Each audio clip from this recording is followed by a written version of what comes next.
Sebuah peristiwa tragis yang menyayat hati kembali memunculkan duka mendalam di Kabupaten Pamekasan, Madura, Jawa Timur. Seorang anak perempuan yang baru berusia 10 tahun dengan inisial TD meninggal dunia secara mengenaskan setelah menjadi korban penganiayaan berat menggunakan senjata tajam pada Senin siang, 17 Agustus 2026.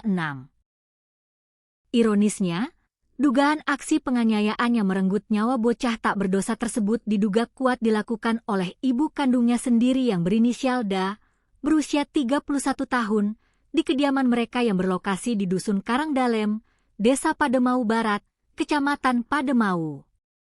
Insiden berdarah di tengah permukiman warga tersebut bermula ketika terduga pelaku meminta ibu kandungnya, yang tak lain merupakan nenek korban, untuk pergi keluar rumah guna membeli makanan bersama dua anak lainnya.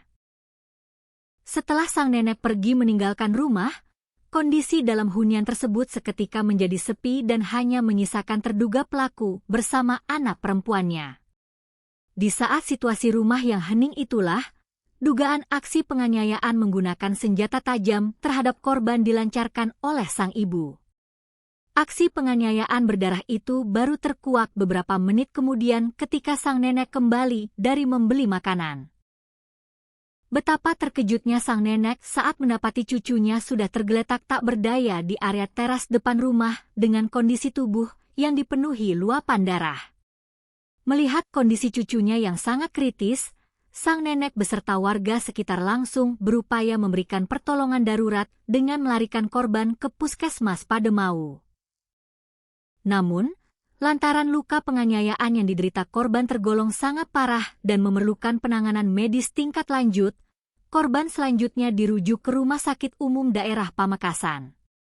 Sayangnya, meski telah mendapatkan upaya penanganan medis maksimal dari tim dokter, nyawa bocah berusia 10 tahun tersebut tidak dapat diselamatkan.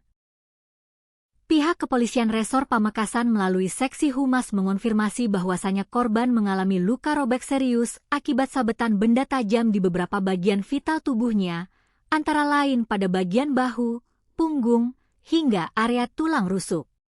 Sementara itu, cerita menegangkan kembali terjadi di tempat kejadian perkara sewaktu sang nenek kembali ke rumah usai korban dievakuasi ke fasilitas kesehatan. Kondisi bangunan rumah didapati telah terkunci rapat dari arah dalam, sehingga memicu kepanikan warga lokal dan petugas kepolisian yang tiba di lokasi. Aparat kepolisian bersama warga setempat akhirnya mengambil tindakan tegas dengan menggedor dan mendobrak masuk pintu rumah secara paksa. Ketika berhasil merangsek ke bagian dalam bangunan, petugas mendapati terduga pelaku masih berada di dalam ruangan dalam posisi memegang sebilah pisau dapur yang berlumuran darah. Melihat situasi berisiko tinggi tersebut, petugas kepolisian bersama warga dengan sigap melakukan tindakan penyergapan dan berhasil melumpuhkan terduga pelaku tanpa memberikan kesempatan baginya untuk melukai orang lain atau membahayakan diri sendiri.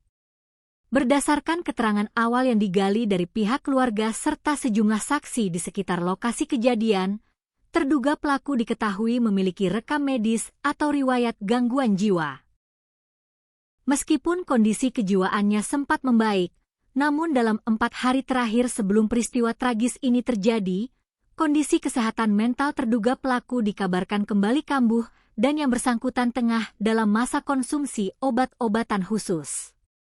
Kendati demikian, pihak penyidik Kepolisian Resor Pamekasan menegaskan bahwasanya informasi riwayat medis tersebut belum dijadikan kesimpulan akhir atas motif maupun kondisi hukum terduga pelaku. Saat ini, penyidik Satuan Reserse Kriminal Polres Pamekasan masih terus melakukan pemeriksaan maraton serta berkoordinasi secara intensif dengan tim medis dan dokter spesialis psikiatri guna memastikan status kejiwaan terduga pelaku secara ilmiah dan hukum. Terduga pelaku beserta barang bukti berupa sebilah pisau dapur yang digunakan dalam insiden penganiayaan tersebut kini telah diamankan di Mapolres Pamekasan guna menjalani proses hukum lanjutan. Tragedi ini menjadi kabar duka yang menyelimuti warga Desa Pademau Barat, sekaligus memberikan penekanan pentingnya pengawasan medis serta penanganan intensif bagi penderita gangguan mental di lingkungan keluarga guna mencegah timbulnya insiden serupa di kemudian hari.